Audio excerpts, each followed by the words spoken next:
Life after death. This happened around 2010. Everything is as I remember when it was told to me. True story.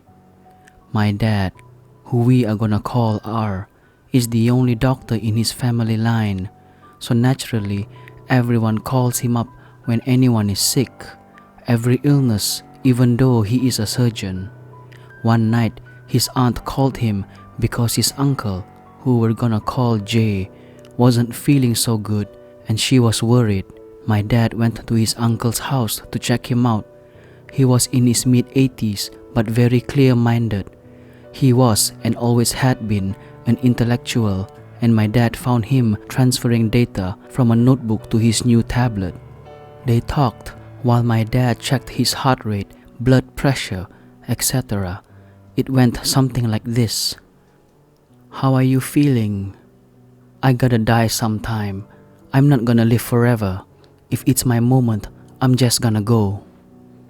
"I know. Can I make a deal with you?" "Sure." "If you die first, can you let me know in some way if there is something after death?" "I'm pretty sure I'm gonna go first. I don't really think there is anything after this, but okay. If there is, I will let you know." "Well, Uncle Jay, everything looks normal. I'll come see you tomorrow anyway, and call me if anything changes." Then Jay rang this kind of doorbell switch he had next to his bed. It was really loud and you could hear it all over the house. To call his maid and told her to let my dad out, thanked him for his visit and told him not to worry. At 3 a.m. my dad got another call. It was his aunt. His uncle had passed away. My dad rushed to his uncle's house. He went inside the bedroom and found no heartbeat when he examined him. He declared time of death and went downstairs with his aunt. They started calling everyone in the family to let them know. One by one, everyone showed up at the house and gathered in the living room. They called the funeral home to make the arrangements and were waiting on them to come pick Uncle Jay's body up. While waiting, suddenly, the doorbell that was next to Uncle Jay's bed started ringing. My dad freaked out, thinking he had called time of death too soon, making a mistake. He was concerned because there had been no heartbeat. The bell rang and rang loudly. My dad ran upstairs to see if his concerns were correct and Uncle Jay was awake ringing the bell. When he entered the room, Uncle Jay was still laying on the bed, covered by a sheet, and the bell switch on his nightstand was switching on and off by itself. This was kind of a light switch. It can't possibly switch on and off by itself without you pressing it. My dad freaked out, realizing it was probably his uncle, letting him know there was something after death. He told the rest of the family it was probably something wrong with the electricity. But to this day, he still gets chills when he remembers the switch switching on and off by itself, with his dead uncle by its side.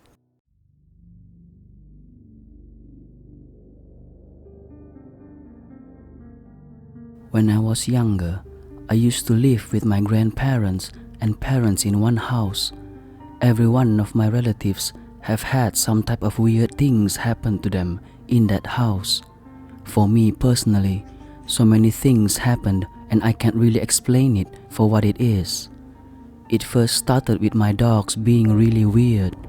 We had 2 small dogs and they usually just bark at noises and such. One time, I had to use the restroom in the downstairs area where a hallway was where the washers sat. One of my dogs, Snowbell, was waiting at the door for me. When I opened it, she was sitting still and looked straight to my left side. I stared at the area, obviously seeing nothing, but I could somehow sense something. I froze momentarily before I ran away with Snowbell. Another time she was barking crazily at the back door when I was trying to take her out, and I looked again to see nothing. Another time I was with my grandpa in that living room area, and for some reason school likes to teach kids rapid cup stacking so I was trying to show him my tricks. I grabbed some styrofoam cups from a cabinet that sat next to that hallway that led to the bathroom, and I left the door of the cabinet open. Mind you, it is a rather big wooden cupboard, and that small door of the cabinet needs some force to close it. I showed him the cups, and we sat for a bit. Then there was a loud slam. We both looked to see the door close by itself. Really weird, as we looked at one another but didn't really know what to do. When I was younger and my parents were working or any of the sort, I always slept in my grandparents' room with them. I remember blinking in the dark as my grandparents slept soundly, as I couldn't fall asleep so easily. For reference, their bed is in the center of the room, with a bathroom in the corner on the left. If you were to stand in the doorway, I would be on the right side of the bed and feel this energy coming towards me from the doorway. The first time I sensed it was strange, like I could feel it come beside me but not see anything. Then it would come to my side, and after a good minute, it felt like it punched me in the face, then walked away. After that, I kind of tested it, seeing what would happen when I covered my face, because the sensation of being hit in the face was really strange, like an imaginary pillow, but still making contact. When I covered my face, I could sense it slowly going away, which is a small habit I had for a bit, because I was scared to get punched. It was the strangest thing. In that house, my room sat at the edge of the hall upstairs.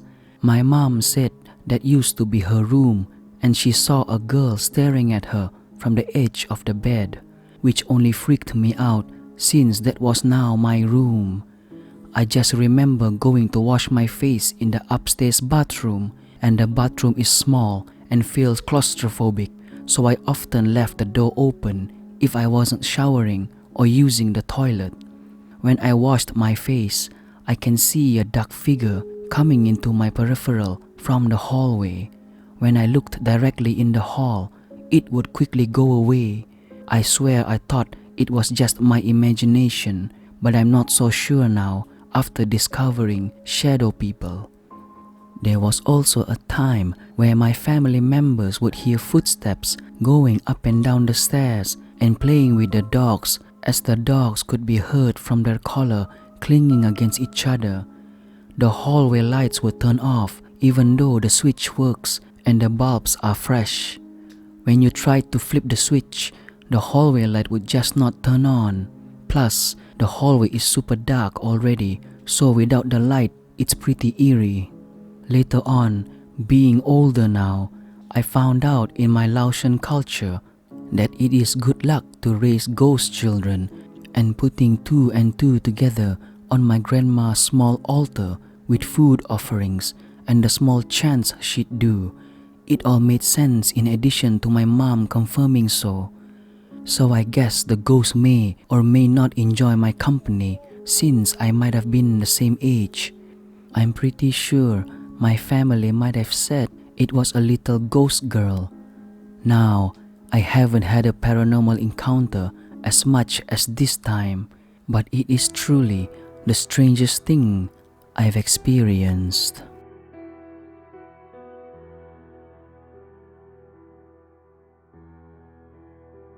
I am fairly skeptical, so the spookiest thing about this for me was how we all saw the same thing.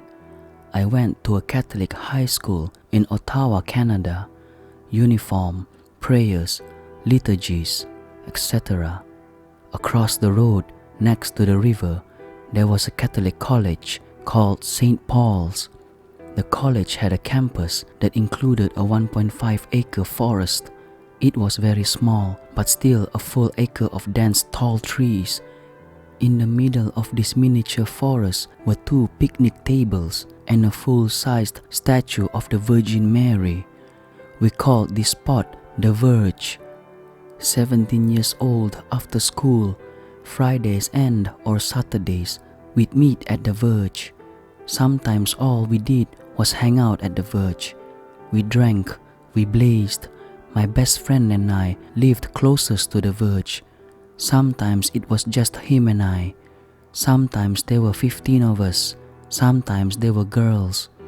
One night, when there was a large crowd, when some of the cool girls showed up, one of the girls was questioning the morality of drinking and blazing in front of the Virgin Mary, Catholic high school, remember? My best friend went on a long rant of this and that about Catholic priests, corruption, etc. I had a moment of teenage brilliance and asked for a sign. If God objects, may He show us a blah blah, whatever. Within a heartbeat of my words, thunder cracked and rain came down hard, very hard. Within 5 seconds, 2 cop cars pulled up just beyond the trees. We were standing there in the woods, rain crushing, flashing lights breaking through. Everyone scatters. Well, I've told that story a few times. It's a crowd pleaser, I guess. Gotta say, I've always felt like I was remembering an embellished account of what happened. Seemed like I couldn't trust the memory. Still a fun story. But this year, 2020, my best friend from the Verge died of cancer. I asked him about it. We hadn't spoken in a decade, and it was just before he died. And I asked him, he remembered it exactly as I did. At his memorial, digital, COVID, I told this same story. 2 of our friends from high school came forward and said they remembered the exact same thing. For what it's worth.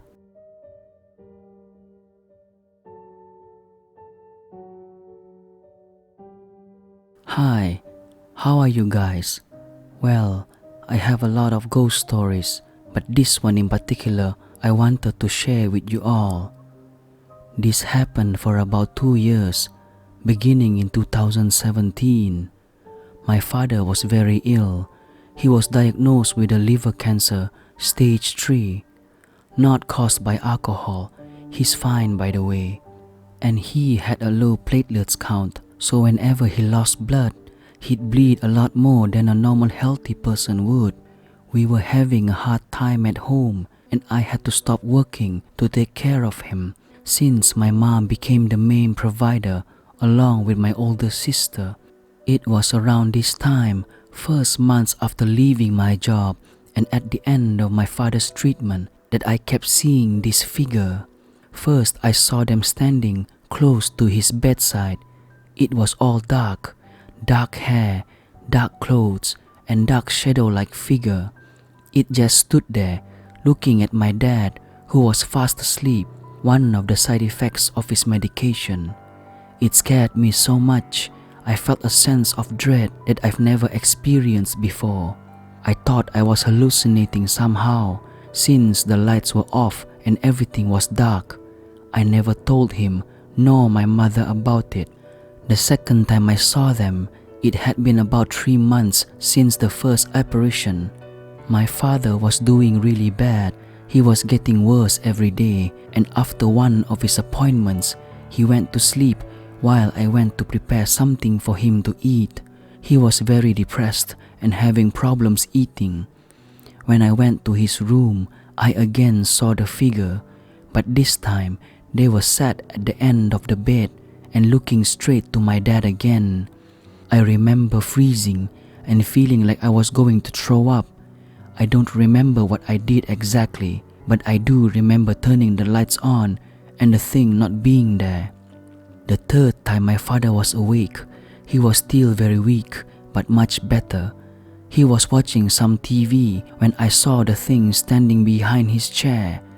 It was no more than a shadow under the screen light, and my father didn't acknowledge it. Again, I felt such fear, I almost screamed. After that, I began seeing it everywhere he was, but never if I was in direct contact with my dad, like talking to him, playing board games, or watching movies. Only when caught by surprise. It never actively bothered us, never stomped through the house, never tormented me or my family, only watched him, which for me was worse than it being nasty. It felt like a bad omen. I tried banishing it, protecting my dad with spells, asking for the thing to leave whenever I was alone in the house. It made me feel insecure and afraid for my dad, but none of this ever worked. It stopped appearing about 2 months before my father had been told he was cured and cancer-free. I sometimes wonder if it was a reaper or something. I guess I will never really have the guts to tell him about it.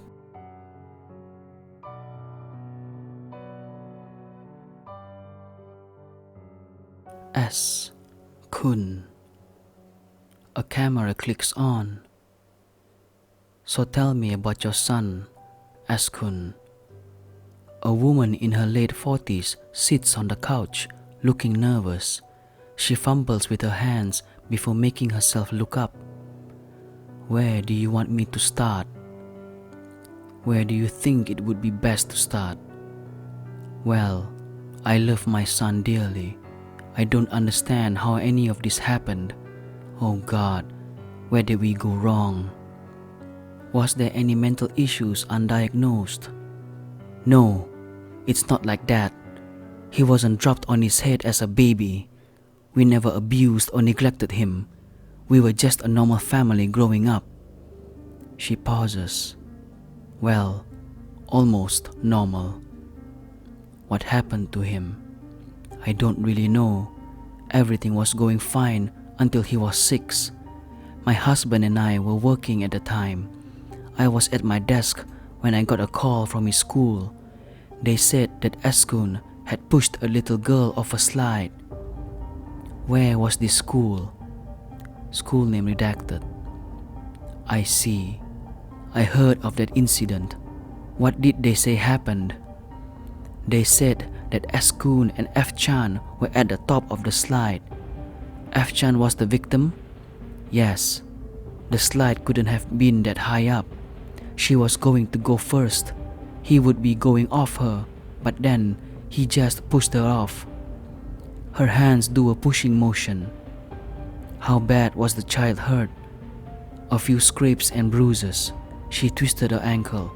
Other than that, nothing serious. Why did he push her? He didn't know.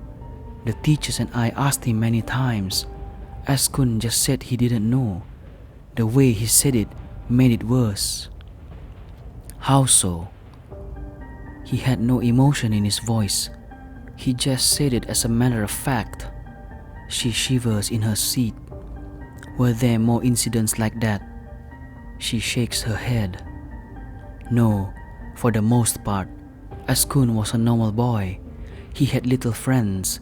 He got along with his teachers. She pauses. What's wrong? There were some things off about him. Like what? When he was younger, he would stare off into space. He would be talking and acting normal at one point, but he would go quiet and just sit there, staring. I would wave my hand in front of his face, but no response. Was this caused by any head traumas when he was younger? No. We took him to the doctor when it first happened. They couldn't find anything wrong. The first doctor insisted that it was nothing and it would pass. How often would this happen? I think about a couple of times a week. Does he still do this? No, he grew out of it over time. What about his father? My husband is a good father. He's constantly working, but he will call Eskun every night. He's only missed a call once. She looks down at her hands. There is something else you are not telling me. Well, take your time if you need to. She takes a breath. Has he tortured any animals? No, never. Eskun loves animals. He wouldn't do anything like that. She pauses. There was one scare I had when he was 10. What happened? We lived back in town redacted when this happened. There used to be this beautiful looking cat that hung around the house. I never got to formally adopt it. I would just feed it and pet it. This went on for a year, I believe. Eskun was about 9 or 10 at the time. What happened to the cat?